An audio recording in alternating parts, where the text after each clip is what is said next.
కాకపోతే ఇవాళ తెలంగాణలో జరుగుతున్నది ఏంటి?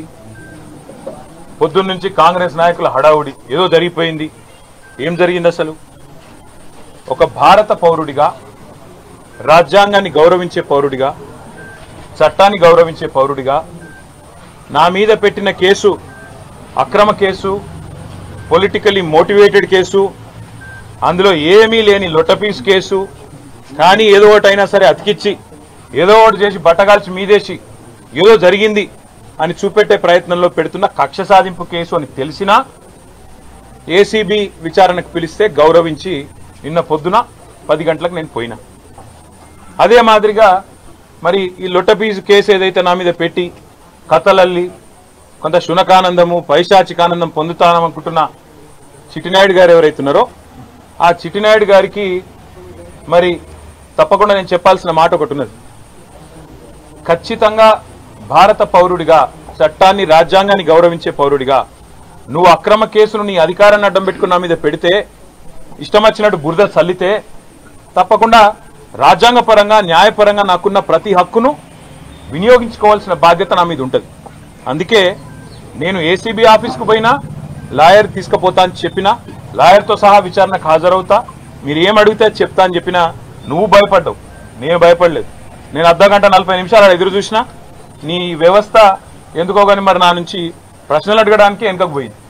అట్లాగే కోర్టుకు పోయినా, కోర్టులో హైకోర్టులో పిటిషన్ ఇచ్చినాం. ఏమని? ఇది అక్రమ కేసు, ఎఫ్ఐఆర్ తప్పు, ఎఫ్ఐఆర్ అనవసరపు సెక్షన్లు, అక్కరలేని సెక్షన్లు ఇష్టం వచ్చినట్టు పెట్టినారని చెప్పి వాదించినాం. సరే, కోర్టు ఏ కారణం చేతనైతే, ఎందుకంటే న్యాయ వ్యవస్థ మీద మాకు సంపూర్ణమైన గౌరవం ఉంది, న్యాయమూర్తుల మీద సంపూర్ణమైన విశ్వాసం కూడా ఉంది. ఇవాళ హైకోర్టులో మాకు తీర్పు కేవలం క్వాష్ పిటిషన్ కొట్టేసినారు. దానికే కొంతమంది ఎంత సంతోషపడిపోతున్నారంటే, కాంగ్రెస్ వాళ్ళు ఏదో నాకు ఉరిశిక్ష చేసిండ్రు, లేదా నేరారోపణ అయిపోయింది, రుజువు అయిపోయింది, మొత్తం కేసే అయిపోయింది అని చెప్పి సంకల్ గుద్దుకుంటా ఉన్నారు. ఆ సన్నాసులకు నేను చెప్పేది ఏంటంటే, ఇది స్టార్టింగే, ఇప్పుడేం తాగమైతే ఎట్లా? మేము ఆల్రెడీ హైకోర్టులో ఏదైతే క్వాష్ పిటిషన్ కొట్టేసిండ్రో దాని మీద సుప్రీంకోర్టుకు పోయినాం. సుప్రీంకోర్టులో మ్యాటర్ ఉన్నది. ఇప్పుడు అది ఎప్పుడు వస్తుందో వస్తుంది. అది సుప్రీంకోర్టు ఎట్లా నడుస్తుందో ఆ పద్ధతి ప్రకారం 2 రోజుల్లోనో 3 రోజుల్లోనో వారం రోజుల్లోనో ఎప్పుడు వస్తుందో వస్తుంది. అక్కడ కూడా న్యాయ పోరాటం చేస్తాం. అట్లాగే నిన్న మీరు ఏదైతే నా హక్కులకు భంగం వాటిల్లే విధంగా వ్యవహారం చేసినారో, నేను విచారణకు చట్టాన్ని గౌరవించే పౌరుడిగా హాజరై అక్కడ ఏ సమాధానం అడిగినా చెప్తానని పోయినప్పుడు లాయర్లతో రావద్దంటారు. నేను చెప్పిన మీరు దొంగలు, ఎందుకంటే మీరు గిట్లనే చేసింది ఇదివరకు కూడా. పాపం మా పట్నం నరేందర్ రెడ్డి ఆయన ఇయని స్టేట్మెంట్ ఇచ్చినట్టు బుకాయించి వెంటనే మీడియాలో లీకులు ఇచ్చే దౌర్భాగ్యులు మీరు. నేను నమ్మను మిమ్మల్ని, మా లాయర్ బరాబర్ ఉండాలని అడిగిన. రేపు అందుకే కోర్టుకు కూడా పోతున్నా, హైకోర్టుకు కూడా. నాకు న్యాయవాదుల సమక్షంలో విచారణ జరగాలి అని కోరుతూ హైకోర్టుకు పోతున్నా. తప్పేమున్నది అందులో?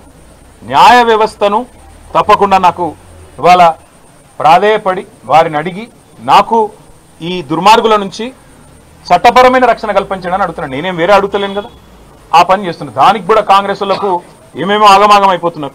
ఇక కొంతమంది మంత్రులు అయితే వాళ్ళే న్యాయమూర్తులు అయిపోతున్నారు, వాళ్ళే శిక్షలు ఇస్తున్నారు, వాళ్ళే చెప్పేస్తున్నారు నెక్స్ట్ ఏం జరగబోతుంది, ఇదేమైతుంది, అదేమైతుంది. వాళ్ళకి నేను చెప్తా ఉన్నా, ట్రయల్ మీడియాలో జరగదు, ట్రయల్ సెక్రటేరియట్లో జరగదు, ట్రయల్ మంత్రుల పేషీల్లో జరగదు, ట్రయల్ న్యాయస్థానాల్లోనే జరుగుతుంది. గతంలో మీరు ఇట్లాంటివి అనుభవాలు ఎదుర్కొన్నప్పుడు మీరు కూడా కోర్టుకే పోయినారు, మేము కూడా ఇప్పుడు కోర్టుకే పోతున్నాం. దానికి ఇంత గగురుపాటు ఉలికిపాటు ఎందుకో మంత్రులకు నాకు అర్థం కావడం లేదు.